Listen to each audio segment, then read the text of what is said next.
me sens trop loin des gens là, je vais descendre, tu me passeras le micro. Oui, oui, bien sûr. Moi aussi.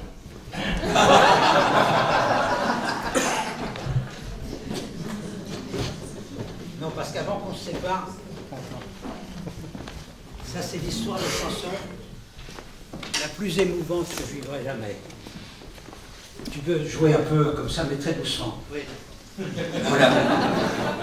Moi qui adore les histoires à la morale confuse, là je suis gâté. C'est à vous de me dire si c'est gai ou triste. Voilà. En 1985, on m'avait invité pour être membre du jury au festival de films ibériques et latino-américains à Biarritz, c'est ça. Ça m'intéressait pas trop d'être membre d'un jury, mais là ça me faisait marrer parce que j'étais le seul français dans le jury avec des latinos. Donc j'y étais avec des latinos, dont un Chilien, Oscar Castro. On ne s'est pas quitté pendant les 8 jours, les films ensemble, les bistrots ensemble, ça aurait pu nous arriver à nous. Voilà, et puis je rentre à Paris, et lui c'est là où on commence à raconter des histoires, je recommence le puzzle de son parcours, donc chilien, études de journalisme au Chili, et en 68, avec des potes étudiants, il crée une petite troupe de théâtre. Ça se passe gentiment, quelques années s'écoulent, 73, Pinochet, l'horreur. Sa mère assassinée, lui enfermé dans un camp de concentration où il reste 2 ans. Et protégé par l'ambassade de France, il se retrouve à Paris en 75. Donc 10 ans avant notre rencontre. Et comme on sympathise, oui, quand il est arrivé en France, têtu, il a remonté une troupe avec des latinos en majorité chiliens, et il me dit viens voir mon théâtre, viens, et tout ça. Donc décembre 85, j'y vais, j'étais avec ma femme et j'y allais. C'était dans une grande salle à la cité universitaire. Et j'y allais un peu comme ça parce que j'aimais beaucoup ce mec et au vu de son parcours, je redoutais un théâtre un peu dogmatique, politisé au premier degré et tout ça. On arrive, ils étaient 12 sur scène, on était 4 invités dans la salle. Je me dis aïe aïe aïe. Et au bout d'1 heure, j'étais complètement charmé. Il y avait tout ce baroquisme latino, des parfums de Garcia Marquez et tout ça. Et je lui dis mais tu vis comment? 4 invités dans la salle. Et là le scénario s'emballe et il me dit écoute, je fais des stages avec des amateurs. Ça se passe dans l'arrière de l'église Saint-Eustache, dans les Halles, viens voir, c'est le samedi et le dimanche. J'y vais, ça m'émeut. Il y avait une trentaine de personnes, un cordonnier, une infirmière, un chauffeur de taxi, des gens, quoi. Et c'est là où naît l'idée d'écrire une pièce de théâtre ensemble, qui s'appelle Le Cabaret de la Dernière Chance, qui très brièvement est l'histoire d'une nuit dans un cabaret au début du siècle dernier, dans le désert d'Atacama, lors du passage de la comète de Halley.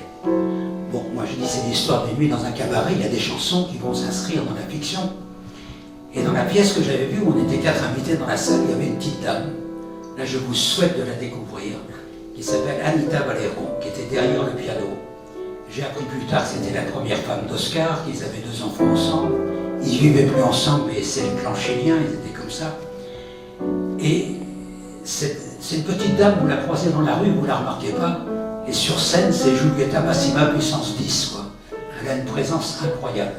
Et je vais la voir et je lui dis, Anita, fais des mélodies, on va écrire des chansons pour le cabaret de la dernière chance.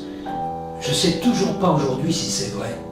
Elle me dit, ah non, moi je ne compose pas, je joue du piano, je ne compose pas, je vais la voir tous les matins. La première mélodie qu'elle m'a amenée, c'est la plus grande mélodiste que j'ai côtoyée.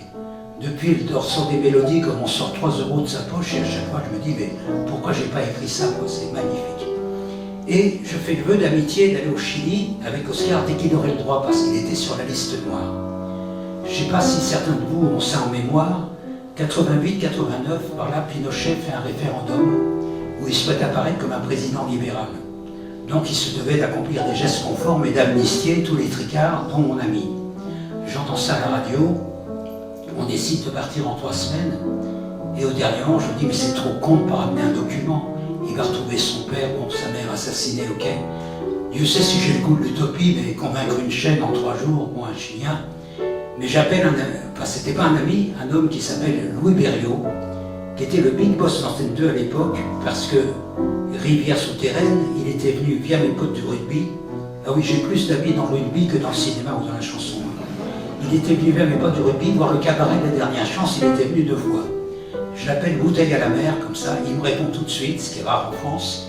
Il me reçoit dans l'heure et il m'offre toute résistance. C'est une émission que présentait Noël Mamère, une émission très très importante sur Antenne 2. Je suis parti avec un jeune homme qui avait une petite merde de caméra vidéo. J'ai ramené un 52 minutes qui est passé sur Résistance, qui a bouleversé tous les gens qui l'ont vu. Et ça se terminait par la chanson Cabaret de la dernière chance.